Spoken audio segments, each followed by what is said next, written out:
Las dificultades del lenguaje y de la ideología propias del llamado indígena, sumadas a la pérdida casi completa del sistema de tradición oral y a la destrucción de muchos monumentos jeroglíficos, con la dificultad que entraña la interpretación de los que nos quedan, además del carácter peculiar y poco sistemático de su literatura, a la vez épica, apocalíptica, heroica, histórica, mística, moral, religiosa y jurídica, aunado al testimonio trunco, viciado y desvirtuado de sus primeros intérpretes y continuadores, explican la inmensidad de la labor que tenemos enfrente los mexicanos para reconstruir nuestro glorioso pasado. La cultura occidental se basa en la acumulación de riquezas, el ahorro, el derecho de propiedad, la previsión, etc.,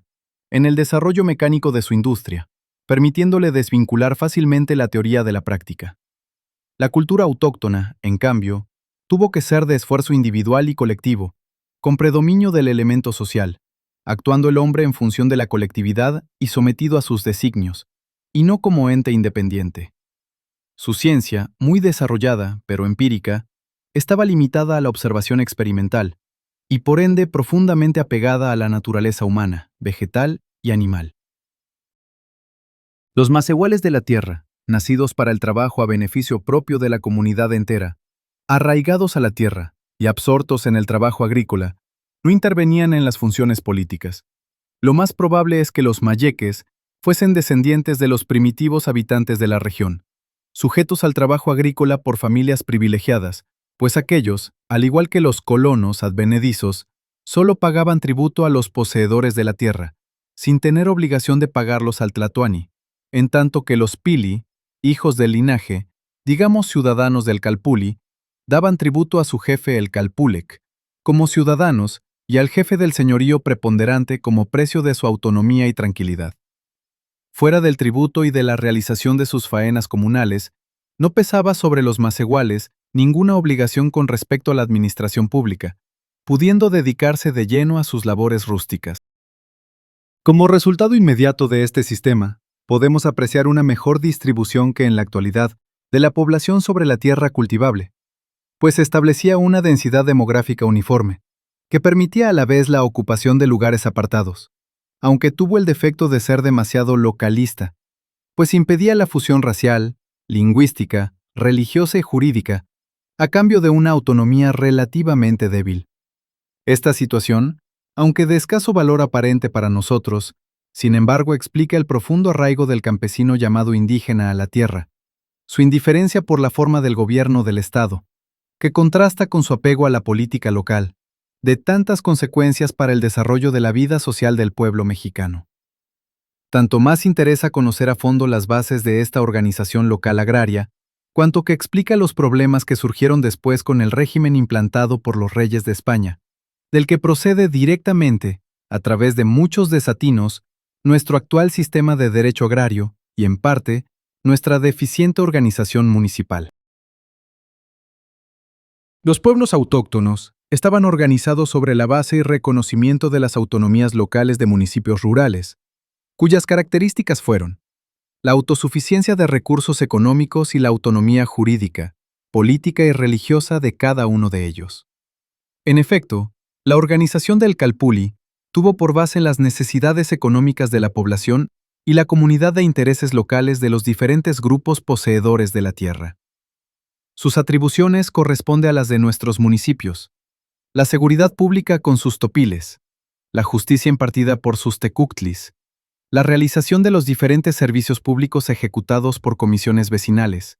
servicios públicos económicos, agua, acueductos, etc., administrativos, registro público, reparto de tierras, distribución de tributos, mercados, etc., educativos, en el Telpochcali, de comunicación y urbanización, limpia de calles y acequias, obras públicas, fiestas civiles y religiosas, etc. Todos ellos circunscritos a su propio territorio y llevados a cabo por sus mismos habitantes. La autonomía del calpuli era completa en cuanto que era reconocido por el gobernador regional o estatal, con su propia jurisdicción y constitución particulares, su hacienda propia, bienes propios y arbitrarios, etc. Libertad política interna con la correspondiente limitación consistente en no inmiscuirse en la política exterior. Tenía su propio derecho y costumbres particulares, que regían exclusivamente a sus habitantes, no obstante el derecho común, etc. Cada calpulli dependía de un grupo regional o provincial, asistido por una asamblea en la que los diferentes calpullis eran representados por sus jefes o delegados, grupo que a su vez dependía de la Confederación de Estados, de acuerdo con estatutos particulares efectuados mediante pactos bilaterales, en los que se establecía la aportación económica, tributaria y militar que dicha provincia debía prestar a la Confederación, a cambio de su autonomía política propia, interna y la protección militar.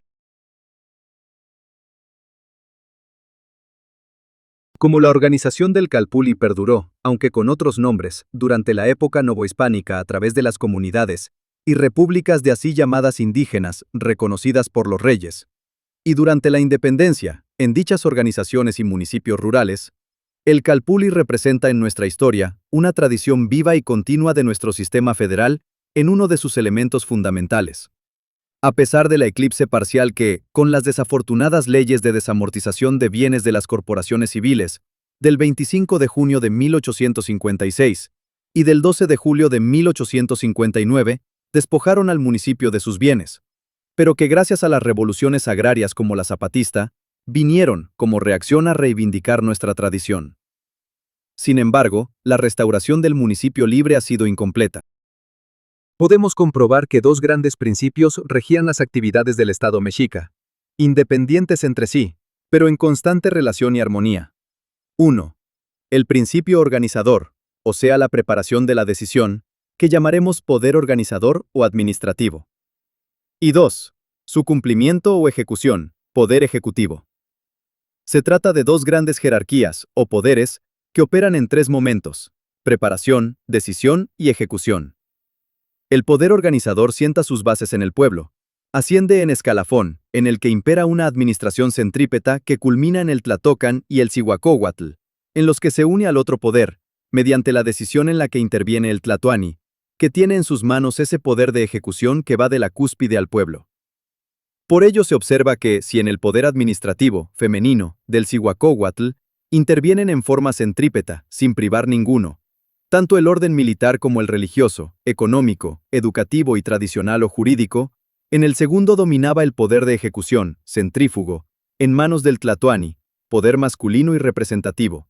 que ejercía su influencia igualmente a través del orden militar, religioso, económico, educativo y tradicional o jurídico, imponiendo el orden y realizando la acción del Estado. He aquí, una vez más, la razón profunda de nuestro desconcierto al emprender el estudio de la organización azteca, pues en realidad, para el mexicano no era criterio fundamental dispositivo de su orden político. La milicia, la religión, el comercio, el derecho, etc., como pudiera parecer a nosotros, hechos de recámaras estáticas, sino que era la dinámica la que los guiaba en sus tres momentos principales: la preparación u organización ascendente, la decisión y la ejecución, que se reducen a dos. Preparación basta la decisión y ejecución hasta su cabal cumplimiento. De no ser así, nada entenderíamos en esa trama de jerarquías siempre dispuestas de dos en dos: organización y ejecución. Estudiando bien los hechos, sin prejuicio y con justicia, la organización política de los aztecas fue una obra de arte de la humanidad, llena de aciertos dignos de tomarse en cuenta aún en la actualidad.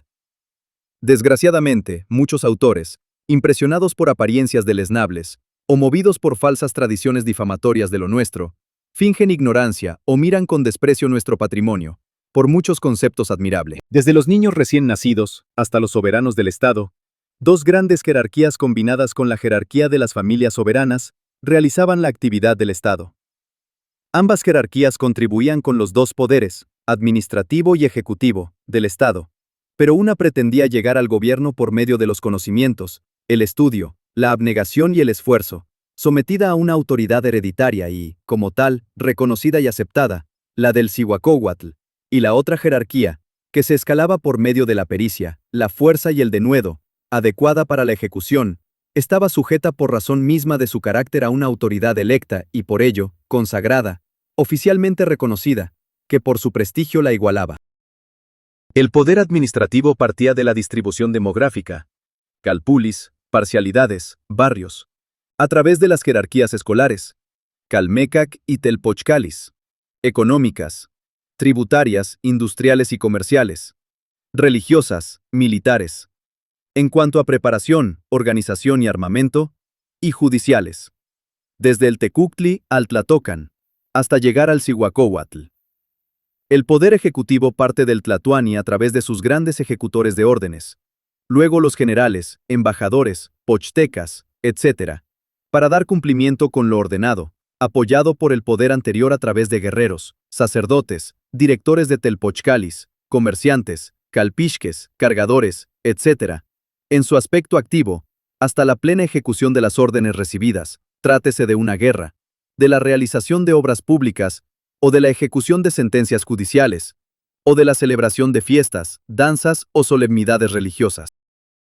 Aunque sea en forma superficial, podemos desde luego comprobar el maravilloso equilibrio de influencias de los elementos políticos y humanos que en la sociedad autóctona a la vez se contraponían y se conjugan entre sí, en una admirable organización armónica, combinados en forma sorprendente los elementos tradicionales hereditarios y electivos, así como los religiosos, militares, económicos y administrativos. En ese doble poder organizador y ejecutor, que con el menor movimiento del gobierno supremo, se ponía en prodigiosa marcha, concatenadas unas tras otras todas las energías de las diversas jerarquías, para el eficaz funcionamiento del Estado, a la vez que, todas ellas se tornaban agrestes y contrarias, en cuanto cualquier miembro de la sociedad pretendiera oprimir a los demás, o destruir el orden tradicional, o contrariar los impulsos de la sociedad.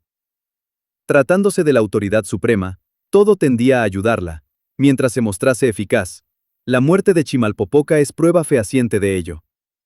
El Tlatoani, representante de Dios sobre la tierra, una vez consagrado, participaba en esa divinidad a la que ya no podía renunciar, pero de ser inepto o indigno, el único remedio era su eliminación inmediata, por muerte secreta.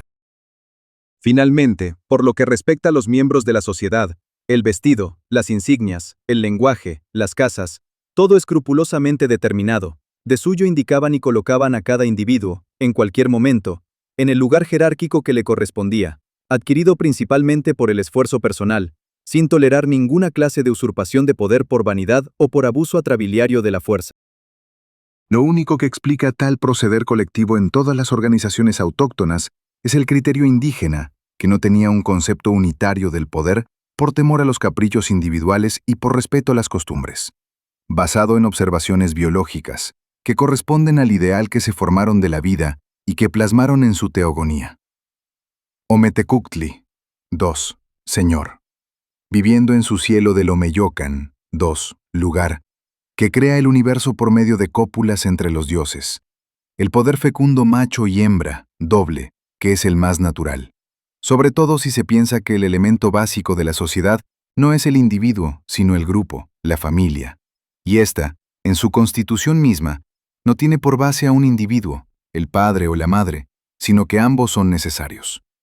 De aquí que, con sumo acierto, considerasen los llamados indígenas en la base del poder una actividad doble, y la aplicasen a las relaciones superiores de la vida como modelo, considerando tal proceder eficaz y adecuado para el gobierno del pueblo.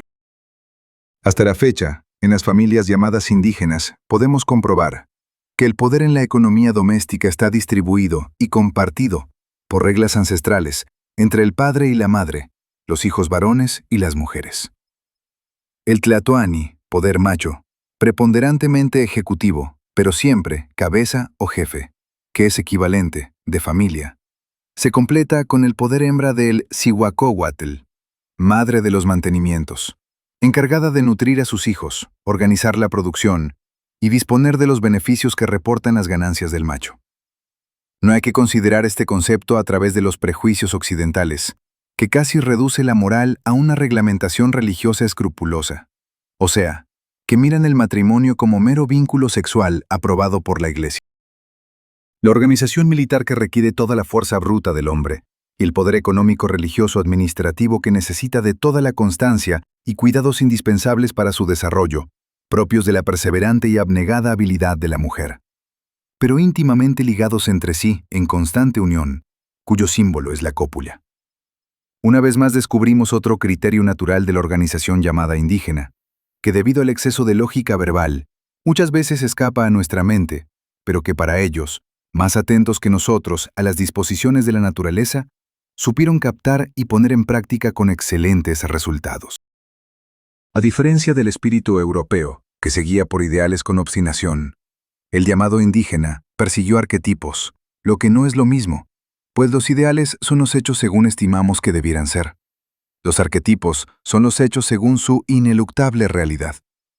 Los llamados indígenas desarrollaron su forma de gobierno, verdadero arquetipo, sin especulaciones o sabias teorías, eliminando los problemas que se presentaban y conforme se iban presentando, mediante un sistema de imitación compleja con muy pocas variantes de un gobierno a otro, como lo fueron el sistema de sucesión de gobernantes o el sistema rotativo de autoridades en Tlaxcala, etc., y diferencias de poco monto. La carencia de bestias de carga y de granos panificables hizo que el desarrollo económico de los pueblos autóctonos se llevara a cabo a través de una cultura de esfuerzo y de servicio, y no de ahorro, como en otros continentes. Por ello, sobre los egoísmos y especulaciones teóricas, en los llamados indígenas privaron a soluciones prácticas las virtudes de beneficio social y colectivo.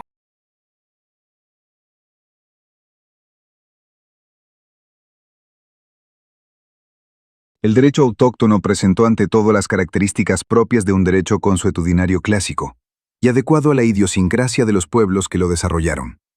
Supo sortear con acierto todas las dificultades económicas y desarrollar el progreso moral y político de dichos pueblos, en consonancia con los adelantos de su ciencia y de sus particulares creencias. Para el llamado indígena, no cabían diferencias entre los intereses de la religión, los de los gobernantes, los del individuo y los del Estado. Todo en la vida de estos pueblos se regía armoniosamente por la costumbre, que se amolda espontáneamente a las necesidades humanas y era considerada inviolable, porque responde siempre al interés concreto y general de la colectividad.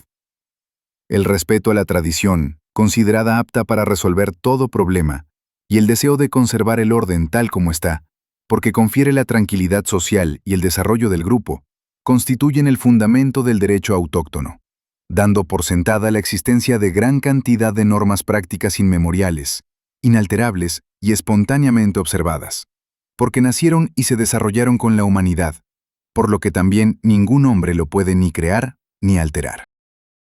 No existía, pues, la idea de promulgar un sistema de derecho, sino desarrollarlo, continuarlo y confirmarlo. Era de procedencia divina. A esto hay que añadir la ideología propia del llamado indígena, para quien todo era contingente y pasajero, usufructo y posesión momentánea, que debe pasar, pero que a la vez es eterno en la comunidad. El tiempo, la propiedad y la vida pertenecen a la permanencia de la generación humana, a la existencia colectiva, a los designios de la tradición, que son la patria. Por ende, para ellos no existió la prescripción, sino el abandono voluntario de la propiedad individual, pero nunca pudieron concebir el abandono del bien colectivo, que significaba la muerte de la sociedad, porque la muerte del individuo es natural, pero no se concebía la muerte de la comunidad. La costumbre, voluntad suprema que rige los destinos de la sociedad, unánimemente aceptada, de todos conocida, respetada y amada desde la más tierna edad, por cruel que ahora pudiera parecernos, adquiere tal fuerza y eficacia que la hace parecer viva, espontánea y anhelada al imponer el orden en la sociedad. El derecho, producto de la convivencia humana, cuyo contenido ideológico es la tradición cultural, adquiere a la vez el carácter indispensable y rígido de lo necesario y de lo conveniente, así como participa del carácter fluyente, acomodaticio y dinámico de la vida misma de la sociedad en que rige. Por ello, en la antigua sociedad mexica, las jerarquías de valores e instituciones jurídicas se implican y complementan unas a otras, en orden y armonía, tendiente al desarrollo social, resultando una organización equilibrada, aparentemente ambigua, porque participan en ella todas las formas de gobierno previstas en la cultura occidental. Una cultura unitaria en la que historia, religión, ciencias, economía, derecho y política se unen en una voluntad colectiva superior, común y polifacética, de constante realización práctica. De tal suerte, el ideal invariable, que es el ideal colectivo, se resuelve constantemente en la realidad. Los ideales tradicionales aplicados al presente, y el presente vuelto de inmediato tradición, tornándose hacia el futuro en constante anhelo de superación y asimilación, producen una dinámica vigorosa, dentro del ordenamiento estático, aceptado por dicha tradición como ley fundamental. Otras de las características del derecho autóctono son las de ser funcional y relativo. El derecho indígena, dada la idiosincrasia de los pueblos autóctonos, se veía afectado por el concepto que tenían del hombre, considerado como funcionario de la sociedad, que involucra una noción dinámica de servicio, relativa a cada individuo. Con sus propios conceptos de persona, de autoridad y de jerarquía, el llamado indígena manifiesta claramente una idea transitoria, fugaz, esencialmente perecedera y móvil, relativa, de la vida concreta del hombre en función de la colectividad, la cual sí reviste los caracteres de lo absoluto, permanente y soberano. El carácter jerárquico, que aunque es propio de todo derecho, ya que éste procede estableciendo distinciones de clases de acciones y categorías de personas, gobernantes y gobernados, etc.,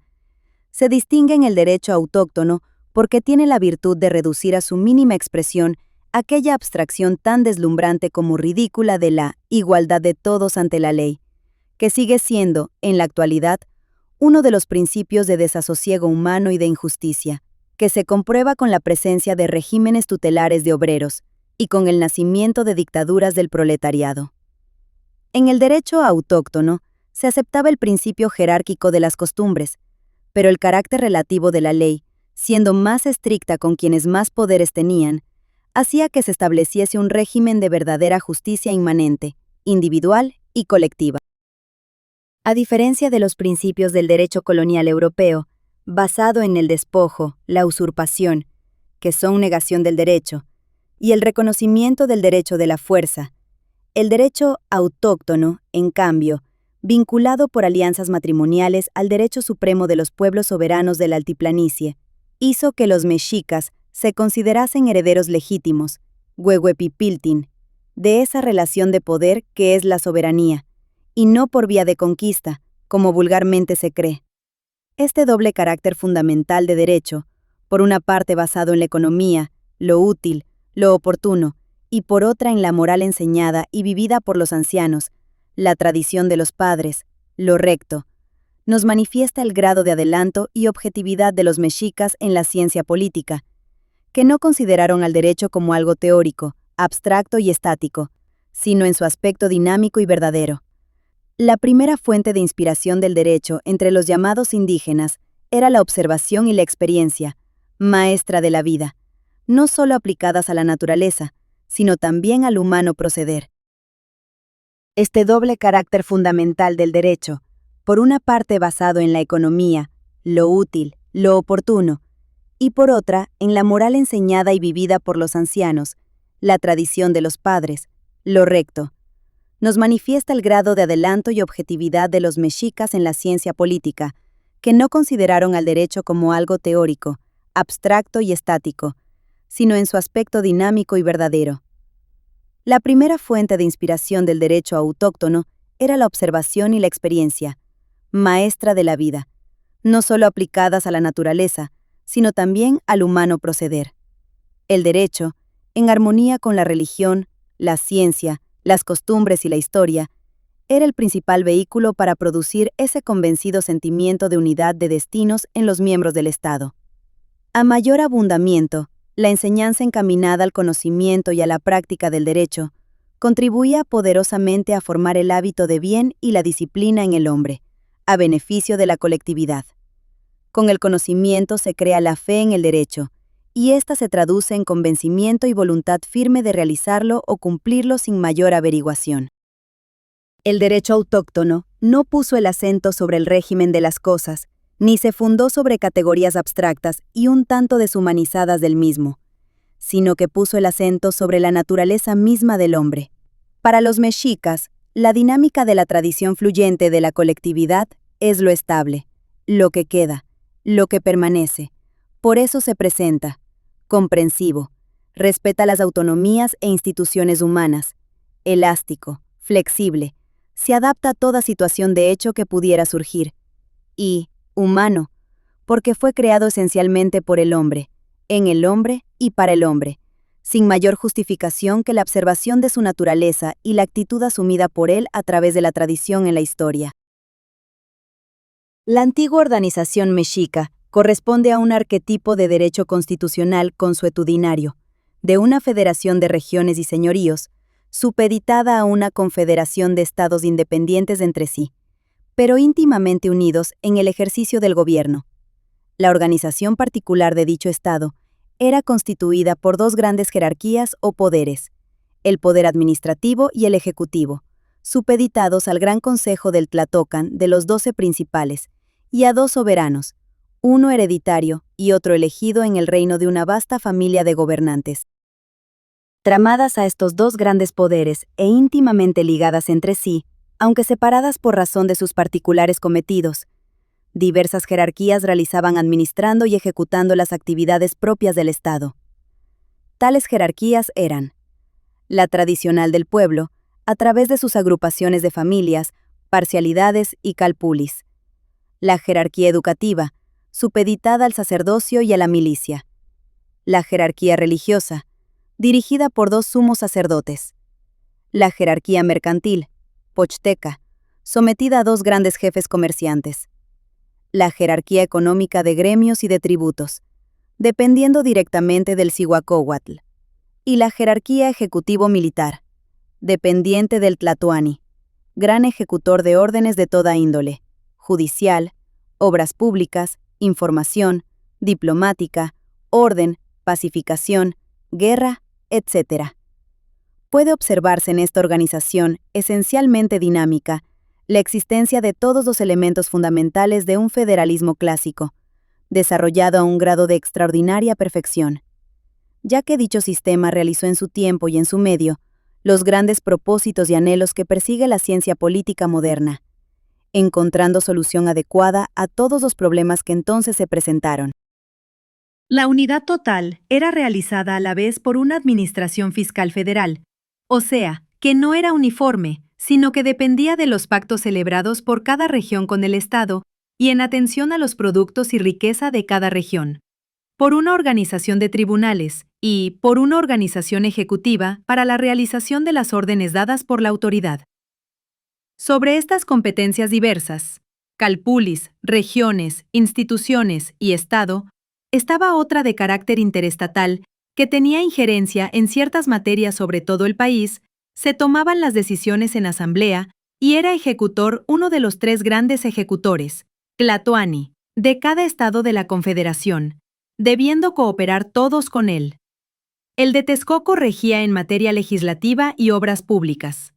el de Tenochtitlan en materia mercantil, diplomática, política y militar; el de Tlacopan en lo referente a obras de arte y comercio de Tlacochtlis. La Organización General Autóctona respondió con maestría al deseo de vencer las limitaciones económicas que presentaba el continente del Anáhuac, carencia de bestias de carga y de cereales panificables, a base de un sistema de servicio y de emulación, por los méritos personales, competencia y su apego a los principios de sus descubrimientos científicos, gobernando al hombre desde la cuna, sin detrimento de los ideales particulares del individuo, siendo que las enseñanzas de su sistema educativo coincidían con las del Estado. Así realizó la cohesión y logró el progreso de la colectividad entera. Por consiguiente, economía justa y competencia técnica fueron la base del éxito del Estado mexica. Sobre estos principios se forjaron las virtudes políticas para el desarrollo del Estado y para garantía de la libertad. No conociéndose entre los antiguos nahuas, pensadores de la talla de un Sócrates, Platón o Aristóteles, muchos dudan de la grandeza de la organización política, por ejemplo, mexica.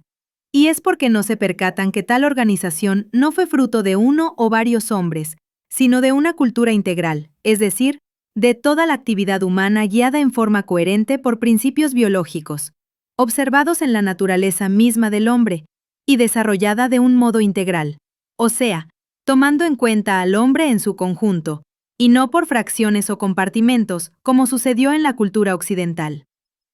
Los llamados indígenas, al adoptar, además, un criterio dinámico de la vida y del mundo, crearon una cultura de esfuerzo y de servicio, en tanto que, en Occidente, con el criterio estático de las cosas y de los bienes, se creó una cultura de ahorro. Tal posición de toda la colectividad autóctona hizo que se organizase y produjese un sistema político extraordinario, como por instinto de conservación, sin la presencia de grandes genios contradictorios. La religión, aunque con multiplicidad de nombres de los mismos dioses, era igual para todos, siempre en perfecta armonía con los datos de su ciencia astronómica y matemática. Las costumbres constituían el derecho. El comercio se desarrollaba en función de las necesidades de la colectividad. La agricultura en consonancia con las diversas instituciones del Estado. La milicia en función de la justicia. Y, en suma, el orden en función del progreso. La perfección de esta máquina política se comprueba, sobre todo, al observar su destrucción. Un pequeño tropiezo podía paralizarla. Bastó con la presencia del principio de disolución social importado de Europa para que toda ella se desintegrara. Tal explica el que Cortés, con unos cuantos millares de europeos, se apoderase de Anáhuac. No fue el genio, ni el valor de unos y otros lo que les dio la victoria, sino el principio, o veneno, de la disolución social a través del oro y de la intriga, que introdujo subrepticiamente la traición y el propio aniquilamiento en organismos inocuos y expuestos a dicho virulento contagio social. Los europeos, en nombre de un dios que ni conocen, despojaron, destruyeron y se adueñaron de los pueblos débiles del mundo. En México y Mesoamérica, además, desintegraron las instituciones sin merced ni piedad en prenda de sus propios intereses y lo lograron. La independencia no destruyó los intereses coloniales, basados en el despojo y la injusticia, los que en manos de mestizos y políticos siguen en lucha contra el pueblo. A pesar de todas las revoluciones habidas y por haber, éstas se verán siempre comprometidas y compradas mientras subsistan dichos intereses bastardos. En el sistema mexica, el reparto de competencias se realizaba automáticamente, conformándose a los usos y costumbres inherentes a cada cargo, empleo u oficio de cada uno de sus miembros, siendo severamente castigada la extralimitación de funciones, la ostentación indebida de poder y el abuso de autoridad. Si admirable nos parece la organización política mexica, nada en ella es más notable como la estructuración de su sistema federal, con su distribución de competencias y su organización de autarquías y autonomías, que integraron el Estado, pues responde, a todos respectos, con atingencia a las necesidades de orden y libertad que persigue la ciencia política moderna.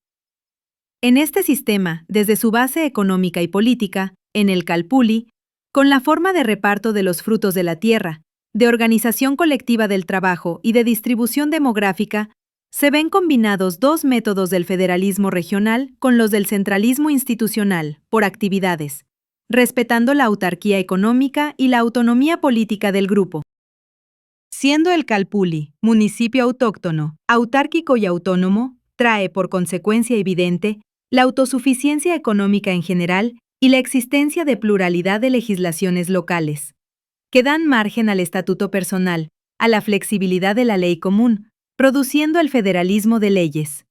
Por otra parte, la política de reparto de tierras y organización del trabajo, beneficiando a ciertas instituciones del Estado, milicia, sacerdocio, administración, produjo la centralización fiscal y económica, dando un vigor extraordinario al poder gubernativo federal. Al decir que el Calpulli era autárquico y autónomo, se entiende que de él procedía su propio gobierno, la distribución del trabajo, de sus bienes y de la población, y que además era respetado su régimen jurídico, leyes y costumbres particulares, teniendo su propia administración, orden, religión y justicia, pero dependiendo directamente de la región e indirectamente del poder federal en materia tributaria. En cuanto a su particular organización, podía tener también instituciones de agrupación por actividades, comerciantes, artesanos, escuelas, sacerdocio, milicia, etc., rigiendo entre ellos sus leyes particulares. Las relaciones entre la Federación y la Confederación no eran de carácter singularmente tributario, ni entre los estados confederados de carácter honorífico. Respecto a las primeras, además de ser de carácter fiscal, también lo eran de carácter militar, en cuanto que se prestaban ayuda mutua a este respecto. Lo eran también de carácter judicial, mercantil, de intercambio cultural y de servicio, prestando ayuda material y técnica en las obras públicas,